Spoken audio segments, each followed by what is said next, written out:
This is Tarheel Talk, an in-depth look at the issues and people making news in North Carolina.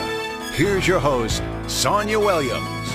NC Women United is a coalition of organizations and individuals working to achieve the full political, social, and economic equality of all women across North Carolina. The coalition advocates for women's issues and helps shape public policy.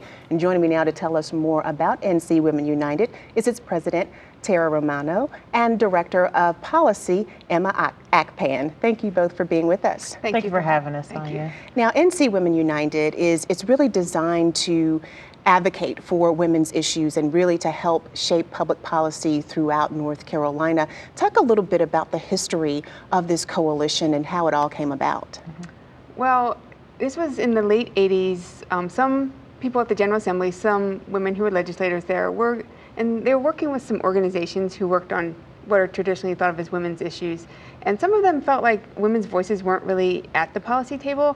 So with the organizations, they gathered about 200 women from across the state at Meredith in 1987 to talk about the issues that were coming up for policy at the General Assembly and also to get some feedback. And with that conference that they had, people really liked it. And so they thought, we should do this every year.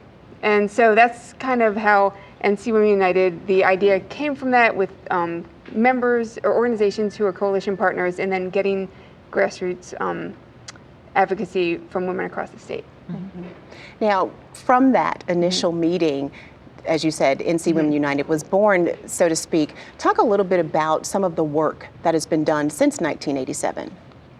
Well, we do our agenda assemblies and we have our annual report card. And it's just a summary of the different issues that women care about around the state of North Carolina. Okay. So when you talk about the women assemblies, because that is a major part of putting together your legislative agenda. So talk a little bit about the logistics on how that works and all the work that goes into putting together a legislative agenda. Well, the idea behind the assemblies is to try and get women across the state to learn about some of the issues that may come up before the General Assembly when they're in session, but also to get a little bit of feedback on like what women in the western part of the state are thinking, what they're thinking down in Charlotte, what they're thinking on the eastern part of the state, and get some of that feedback. And we have our members who are organizations, and we can provide that information back to them, and then the issues that they work on specifically, they use that to inform what they think is needed for women across North Carolina. And they take that information that they get and they look and see what they think is going to be coming in front of the General Assembly during, like for example, during when they have their long session in odd years. And they take that information and they see what bills may be coming up and they put them together and they think these are the things that we really need to be watching. We think that these are the things that are important for women, important for our constituents, what we're hearing from women out across the state. And they put them together in this agenda. A lot of it is a way to help women across the state kind of make sense of what's going on in the General Assembly. Because there really can be a lot of stuff going on. Absolutely. Not everything's reported in the media unless maybe it's like a really big bill or something that has a lot of publicity behind it. So it's a way to say these are some things to watch out for, and when these bills come up, here's some information that if you want to call your representative to talk about it, you've got this information right in front of you, and it helps. Right. And we also rely on our member organizations. They are the experts in arranging these assemblies in our report card. And they give us the eyes and ears in the General Assembly to help us out. Okay, and you have about 12 to 14 member organizations? Actually, we have 31 right now. Oh, wow. Yeah. Wow. Okay. So you've grown quite a bit. Yes. Talk a little bit about the member organizations and how you all work together. Well, we're a coalition, and so one of the strengths I think for NC Women United is that we can provide this overall picture for what it's like in women in North Carolina. We've got organizations that focus on like violence against women, on access to health care, on economic self-sufficiency, and then civic engagement and participation. And those are all pieces of the puzzle, but when we work together as a coalition, we can say, well, this bill that we're talking about, this economic issue, can be a reason why maybe somebody stays in a violent relationship because they don't have the economic security to leave. So we can try and tie all these things together, and that's what I think. One of the things I think is the strength of our coalition. is having those different perspectives and There's being different- able to connect the dots. And yes, absolutely. To see how these things all intersect and how we really can't just advocate for any one issue if we want to achieve full equality for women in North Carolina. Let's talk a little bit about some of the legislative agenda that you had in 2013 during the long session. What were some of the major issues for women's advocates across the state? Right. Well, the biggest issue is the voter ID bill. And one of our goals is to make sure women have access and full access to civic participation.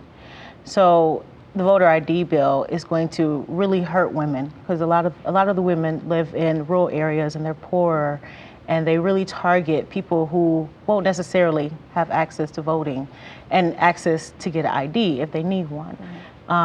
It's important for women that they vote so their voices are heard, and we hope to continue to fight the voter ID bill. And so you all were advocating for wider or a broader bill and not to require that ID when voting. Yes, that's correct. Okay. What are some of the other issues that were on the legislative agenda? Well, one issue that we looked at that, which was very early in the long session in January, they took up was the issue of expanding Medicaid, because about 250,000 women across the state are uninsured, and so expanding Medicaid was going to be a way to reach out to these women who really needed this access to health care, and that's been a big issue of ours for a long time, and we still think that it can be done. Like, it's not like they can't expand Medicaid if they don't want to. So we still want to advocate for that issue, but that was one of the big ones that right from the beginning in January, we had to make sure that we were out there talking to them about that. Right. And I think what I like about the organization, this coalition, is you provide those very detailed talking points for other advocates who want to maybe go and meet with lawmakers and share information with them. You make sure that they are well informed on the issues. Yeah, that's part of our mission, is educating women about how policy is made, what the details are in policy. Like, you can hear information about the bill, maybe the bill name, but you don't really know necessarily what that encompasses. Like the bill that they had to change the election law really was it was about 50 pages. And most people aren't going to read that. So if they have some place where they can find out the major issues and the things that they didn't realize were a part of that bill. Right. And what I like about the report card is it's cross-issue. It's going to show how gun laws affect domestic violence, people in domestic violence situations. For example, if they pass a law saying that you can have a concealed weapon in a restaurant, it's going to affect any women in a domestic violence situation. Right, absolutely. So definitely a way to provide that comprehensive look at different issues across the state. Yes, in 2013, in the long session, there were over 1,700 bills introduced. Wow. And that's a hard to keep lot track of bills. It's a lot of legislation. Yes, and so even if that is your job to be there every day, that's pretty hard to keep track of. And about 400 bills were passed. So we like to think of the report card and the legislative agenda as ways of just sort of keeping track of things that are easy. It's easy to get lost and all that. Right. Now, how can people find out more information about NC Women United and the work that you're doing across the state? Well, you can go to our website, is www.ncwu.org, or you can call our phone number at 866-518-7657. Okay, we're going to take a break. We'll talk more in just a minute. Great, thank you. We'll be back with more on NC Women United after these messages.